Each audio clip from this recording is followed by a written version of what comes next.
Hey, I'm Jacinta Daniel, writer, speaker, and host of Polished Jems. This podcast is for the ones rebuilding their faith, rediscovering their purpose, and returning to God, one fruit of the Spirit at a time. If that's you, hit subscribe and join the journey, because healing is possible and your faith story isn't finished yet. Hi, everyone, and welcome to yet another episode of Polished Gems. I am your host, Jacinta Daniel, and I have a very special guest here with me today. She is a dynamic speaker, television co-host, and award-winning author who inspires audiences with her powerful story of faith, hope, and dedicated service. As the founder of Hello Gorgeous of Hope Incorporated, a national nonprofit, Kim Becker is on a mission to restore the beauty and dignity that cancer often steals. Her two acclaimed books delve into the profound connections between beauty, the cancer journey, and the amazing resilience of the human spirit. Beyond her professional achievements and her heart of service, Kim finds her greatest joy in her family. She is a devoted wife and a proud mom to a wonderful 24-year-old son. Welcome, Kim. Good. Hi. Thank you so much for having me. You're welcome. Thank you for joining me. So let's jump right into your story. You told me 20 years ago, you started Hello Gorgeous of Hope Incorporated. Now, what was the moment that you knew that this was the calling from God that He placed on your heart? So I'll back up a little bit.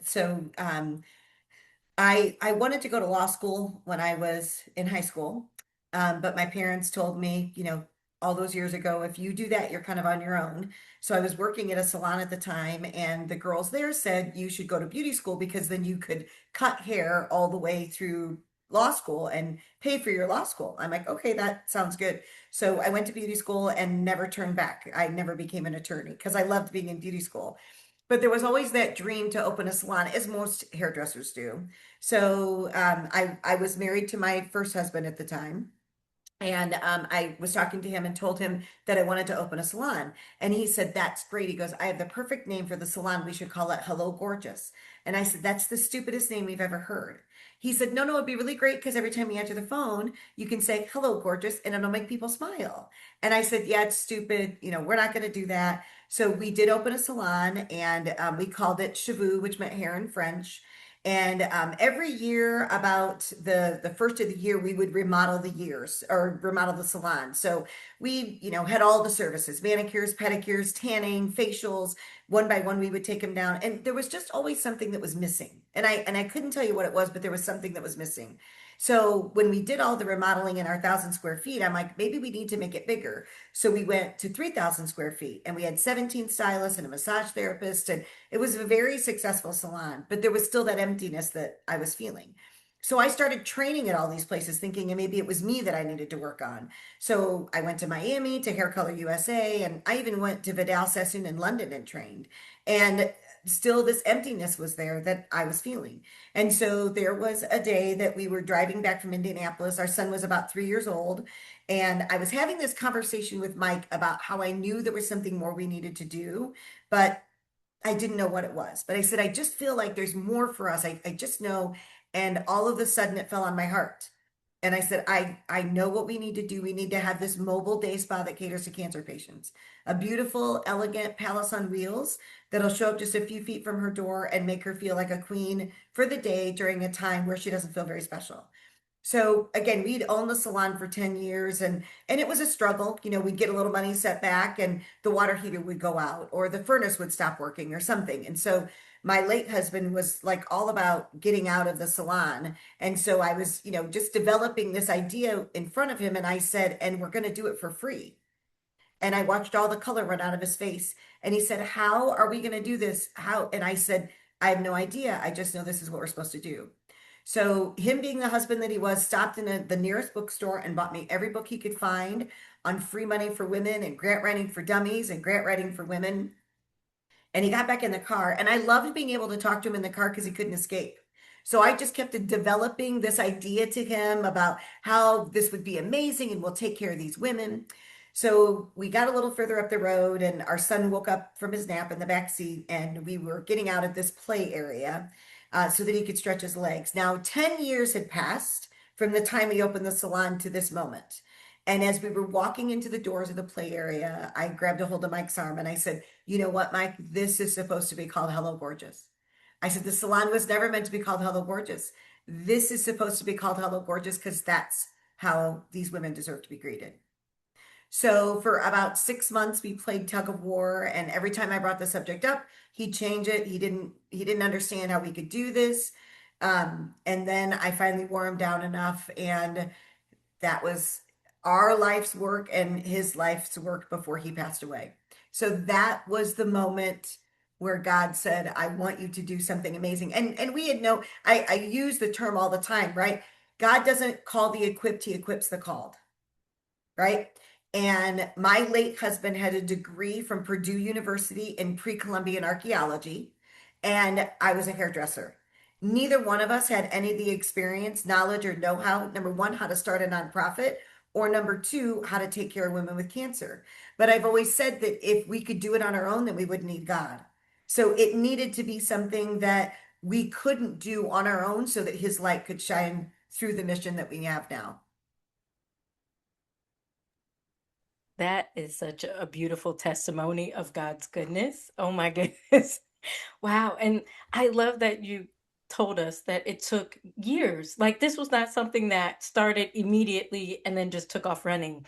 It actually took some convincing, not only on your part, but even on his for the different parts of how it would work. And that's so real. A lot of people think, well, once I get it from God, it should just take off. And it's like, Well, no. let me tell you something else too. So when we did this, my we got married, and my late husband was diagnosed with a liver disease 3 years after we got married, which he battled for 20 years.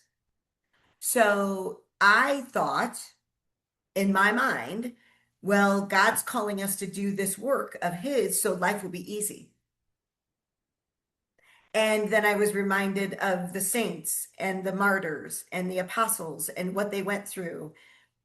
But it was really, I say all the time, it's one of the hardest thing I've ever done and one of the most fulfilling things that I've done. I remember Michael was very sick, and we did the nonprofit, and so we had a child and the nonprofit and his illness, and we sold the salon, but I still ran there because it was better for him if he didn't work. So we were doing all the things. And I remember one night I was exhausted and, just sitting in the emergency room at one of our many trips to the emergency room. And I remember just trying to bargain with God and just say, "God, just either give him a miracle, right? Cure him of this so that we can do the work that you've asked us to do, right? Give us this miracle and let us do this. Or give me $1 million to be able to fund the mission, get all the people in place to be able to do this, and then I can focus on Mike because then I've got the money to pay the people to do." Well, neither one of those things happened. We didn't get the miracle. We didn't get the $1 million. And you know what? We're still here. And I still wouldn't have changed it. But I was under the assumption that because you were doing God's work, it would be easy. And it's not easy at all. I mean, it's the best, but it's not easy. Thank you for sharing that and being very transparent about that. Can I ask you, and it's not in my notes, but on the days that it was the hardest, what kept you going or even trying to Mhm. go? Um, we had well, my late husband's Bible verse that he stuck to, which is, you can't see it, but if you go out the doors, we have a very large wall, and on that wall it says, "You are fearfully and wonderfully made." And that was his verse. He's since passed away. He's been gone 9 years now, and we have a logo made with his initials in the middle of it, and that verse is around that, and it goes on every piece of fabric, all of our hoodies and shirts and stuff. And so um it was a lot of faith, it was a lot of praying, it was a lot. And I feel like in the times when it got really tough even though I couldn't see it, I feel like that's when God was really drawing us closer to him.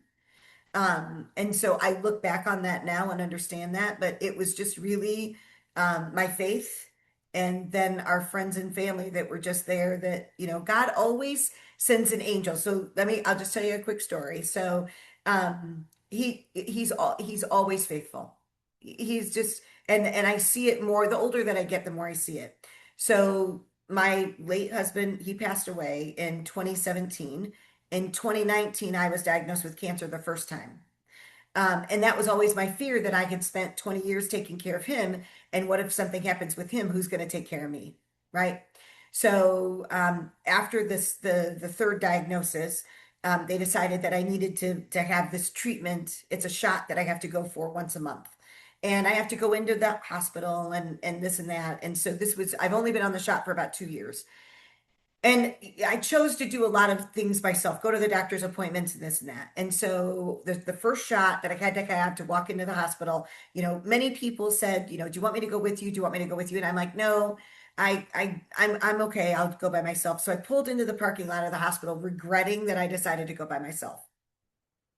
And I thought, why did I do this? I'm here alone. I really could use some extra support. So I go in and I get registered and I have to take the elevator up to the second floor.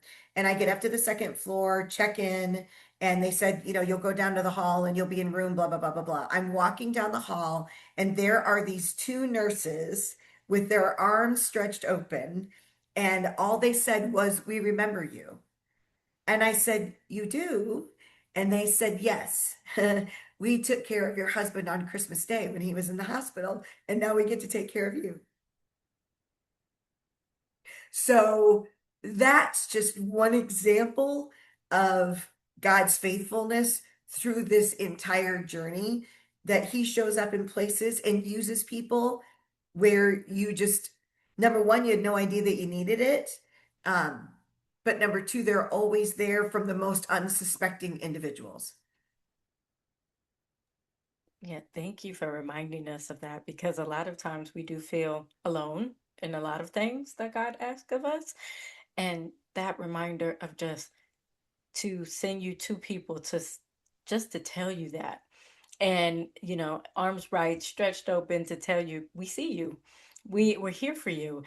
It's such a good God reminder as well. I want to transition that into this next question that you said watching a woman with cancer come back to life is your greatest joy. What does that transformation actually look like when you witness it, especially with the services that you provide? We just about 15 minutes ago just witnessed it here. So I'm sitting we have a salon in our office where we just serve one woman at a time. And it's a woman that's diagnosed with cancer and she gets to choose a couple of services. And so we just had a lady come in and just kind of distraught. Her toenails were falling off, but she wanted a pedicure and didn't know, what she could do. And we have some clothes that she could choose from. And how I describe it is that when a woman is diagnosed with cancer, the light inside of her is dimmed. There's no way that you can hear the words you have cancer and not experience life changing. It just, your life changes. It's just different. Everything is different. But when we get the opportunity to love on them, fill them with faith, give them a hug, pamper them in a way that they've never been pampered before in a very safe environment, it's like we flip that switch and you turn the light back on inside of her. And that's what we witnessed today is that she got a pedicure, she got a manicure, we pulled a few tops for her, and she didn't have the big smile when she came in that she did when she left. On Tuesday, we had a woman that came in with a wig. She got a facial and a manicure and you don't know what you don't know. And we got her wig off and looked at it and she had enough hair that we could do a haircut. And she left an entirely different individual because the wig was left behind and yet she could embrace this new look and the smile that was there. It really is. That's the only way that I can describe it is you flip that switch back on inside of her and it's almost like she glows from the inside out after she finishes with services with us. And thank you for sharing that. That is such It's so heartwarming to hear because people don't realize it's in the little details, in the little things that God also smiles. We only think he shows up for the big things, but in something that we see as simple as a haircut, changing your clothes, having someone cater to you enough, right? In a moment of your darkest hour is beyond measure, beyond words as well. One of the things I wanted to ask you was this. You also have a book called Hello Gorgeous, A Journey of Faith, Love, and Hope. So, what do you want women to get from that book and from the title of that book as well? I hope they find inspiration. That was the first book that we wrote, and I remember we were laying in bed, and I woke my late husband up. I woke him up at like 3 o'clock in the morning, and I said, "We have to write a book." And he said, "Right now?" And I said, "Well, no, not right now, but we need to write a book." These women that we have had the opportunity to meet are incredible. They're absolutely, positively incredible. And their stories of their journey and what they've overcome is amazing. But if I died the next day, all those stories come with me. I don't get to share them. So I said, we need to write a book to spotlight these women. We need to write a book to tell these stories that nobody else maybe will know. And I wanted to create a place that when you were diagnosed, that you could read this book and say, well, if she can do it, so can I. Right. So you hear about her cancer diagnosis, you hear about her journey, and then there's a section in there where then you see her, you see her bald getting a manicure, and then you see her with hair at a son's soccer game, or when her child gets married, or, whatever that milestone is in her life. And cancer doesn't stop you from being alive, right? And so hopefully it encourages, inspires these women to keep living, knowing that this is just a season. It's not forever. It's just a season, and that you need to get through this to continue the journey of life, whatever God has in store for you going forward. So, real quick, since you mentioned the word season, can for the woman that's sitting here listening to this going, okay, I'm going through that tough season. I'm going through that diagnosis. What does God's goodness look like in a season that doesn't feel good at all? It looks trying. It looks like it's Job, and that you keep getting these things sometimes. But as in Job's story, you have to remain faithful. And what I've had to do, again, I mentioned earlier that after we accepted the call from God to start Hello Gorgeous, I really thought life would be easy. And I know I spent a lot of time being mad. And I would say to my late husband all the time, I'm not mad at you, I'm mad at the situation. Well, he didn't know. I was just mad. And so I remember talking with a friend. And so sometimes you have to reframe the situation. And that was really helpful for me. And instead of saying, why is this happening to me? I had to start asking, okay, what am I supposed to learn from this? Okay, Lord, what lesson is buried in this situation, in this season, that I need to learn about, right? And then I find too that for a woman that's in the darkest moments of things, there's always little hopes. There's always little glimmer of hope. I remember there is a saying that says you can't be grateful and fearful at the same time, right? You just can't feel those two emotions at the same time. And we're supposed to be grateful, even for the little things. And the Bible says 350 sometimes do not fear, right? So we're not supposed to be fearful. So sometimes the way to combat that fear is to be grateful. Now, let me tell you, on days after I became a widow, so my husband passed away in 2017, our son was getting ready to start high school. I never intended to be a single parent. I was not looking forward to parenting him through high school. And so there were times where I needed to find things to be grateful for. We had a roof over our head, we could make the bills, but there were days where it's like, I'm grateful that the grass is green. I'm grateful that I have clean underwear. I'm grateful that I can keep the lights turned on, whatever it is, right? So I think in those darkest times, those are the two things that I would really encourage a woman. Number one, to ask, what am I supposed to learn from this? And number two, as hard as it gets, find those little glimmers, those little sparkles of things that you can be grateful for. That's such a good reminder. Now, also in your bio, and I know this is going to feel like a pivot term, but also in your bio, it said that you are a local TV co-host. Can you Yes. tell us a little bit more about how did that get added to the story of all this beautiful testimony? It's all God. It is, this is nothing I ever thought that I would ever do. Um, a friend of mine took a position as an executive producer of a lifestyle TV show here in our local area. And one day, almost 2 years ago now, I received a text message from her that said, "Hey, have you ever thought about being a television co-host?" And I was like, what I wanted to write back was, "Oh yeah, I get these text messages all the time." I talked to somebody once and said, "You should have said this was my fifth text message today about doing this." And I'm like, "No, this isn't, anything that I ever thought about doing." And she goes, "We need to talk." So sat down, talked with her, went through the process. I'm an entrepreneur, so I can't tell you the last time I filled out an application or updated my resume or anything like that. So I did all of that, filled it out. They wanted somebody with a bachelor's degree. I'm like, I don't have any of the things that you're looking for. She's like, "Just do this. I'm telling you, you're the person that I want." And she is a very faith-filled woman as well. And she's like, "God told me that I was to reach out to you." So yeah, I mean, it's all God. So anyway, so I fill out the application, I go through the interviews, I do the screen test, do the teleprompter read, all the things. Found out who else they were interviewing, and they were interviewing like a former Mrs. America and some of these other things. And so I remember we were taking my son, I've recently remarried, and my husband and I were taking my son on a little getaway, and I found out all the other people that they were interviewing for this. And I looked at him and I said, "Look, we were in our room at one point in time, and I said, I know in my knower that I'm going to get this position, and it doesn't make any sense. I can tell you that right now." So we're on this getaway weekend with my son, and I looked at him and I said, I know who else they're interviewing for this position, and I will tell you this right now, that if I get offered the position, it's all God.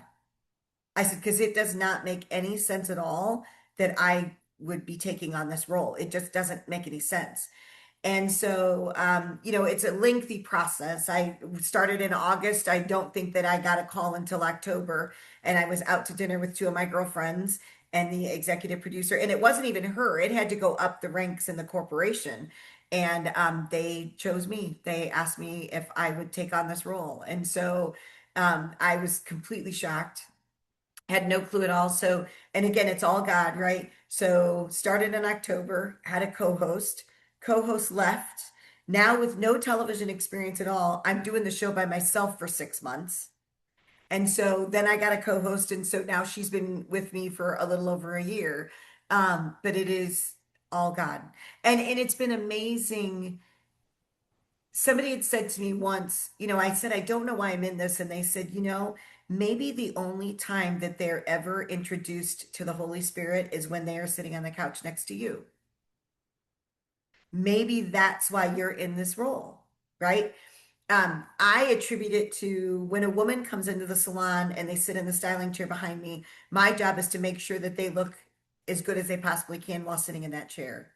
When I'm interviewing somebody on the set at the television studio, my job is to make sure that they look as good as they can sitting on that set. So asking the right questions, making sure that they can, do all the things. But um, I don't know. I was surprised to be called into you know, his existence for one thing, but to receive a second calling to do something like this, I am overblessed. And it's been fun. I'm still waiting. At some point in time, I look for him to collide these two worlds. It hasn't happened yet. Nothing like no big like lightning and thunder strike. Like this is why you needed to do both of these things.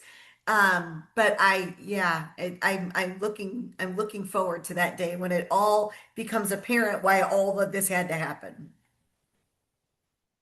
I love it. Oh my goodness.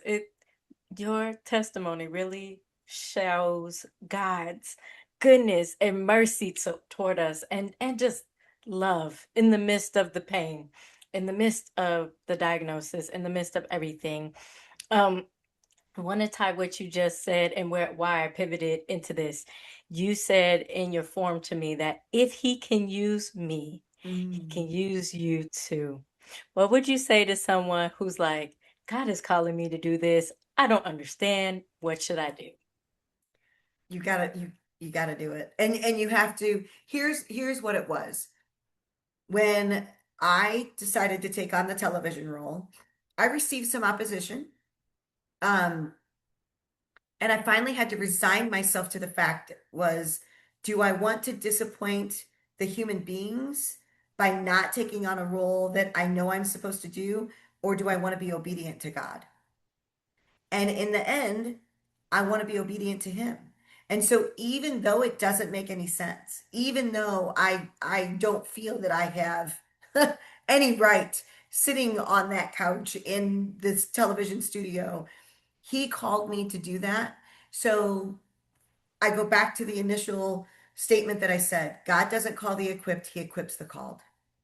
And so it does, you may have something on your heart that doesn't make any sense. You don't feel that you have the experience. You don't feel that you know the people. You don't feel that you have the look. You don't feel that you have the, let me tell you, I am not a tiny blonde, to be on television.